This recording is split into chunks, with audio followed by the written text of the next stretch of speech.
Kaixo, ongi etorria. Piramide honen volumena kalkulatzeko lehenengo oinaren azalera kalkulatu behar dugu. Ze itxura du? Lauki bat. Horran jarriko dut laukia. Datu ere bai, 40 delako. Eta formula. Oina bider altuera. Edo, nahi baldin bada, L berdina da. Horran, 40 bider 40, 1600 zentimetro karratu. Oina baldin badakigu zenbaden, orain jarri behar dugu bigarren formula, volumenarena. Izaten da, oinaren azalera, bider gorputzaren altuera, ez dela beste altura hori, desberdina da, eta zati 3. Hori da piramidearen volumena delako prismaren herena. Orduan jarriko ditugu datuak, volumena berdin. Zenbat azalera atea dugu, oinarena, 1600. Bider, zen da altuera eman digute? Orduan, piramide honen altuera da 21 zentimetro. Eta ingo dugu zati 3.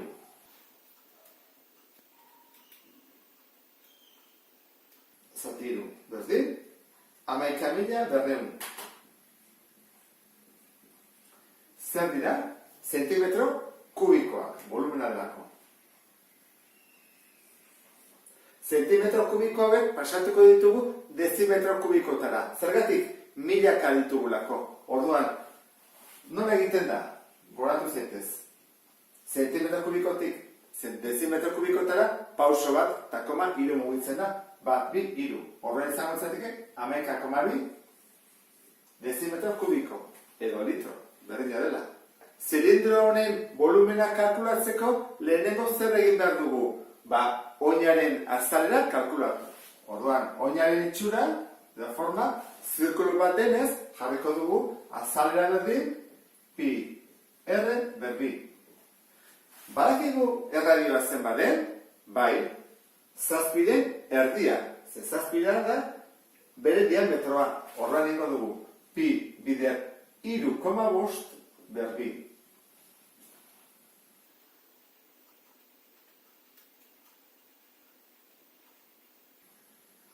Hogeita emezortzi, berrogeita zortzi.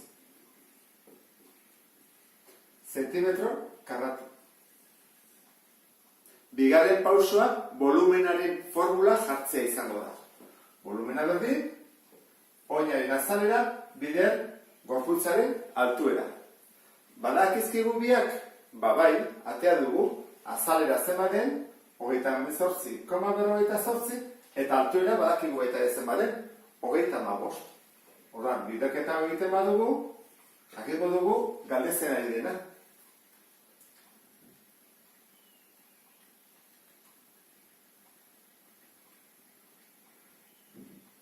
Mila 346,8 zentimetro kubiko. 1346 denez, pasa ezakegun ebadugu dezimetro kubikotara. Eta nola medituko litzake? 3 mugitu bat da hemen ere. 1, 2, 3. 1,368.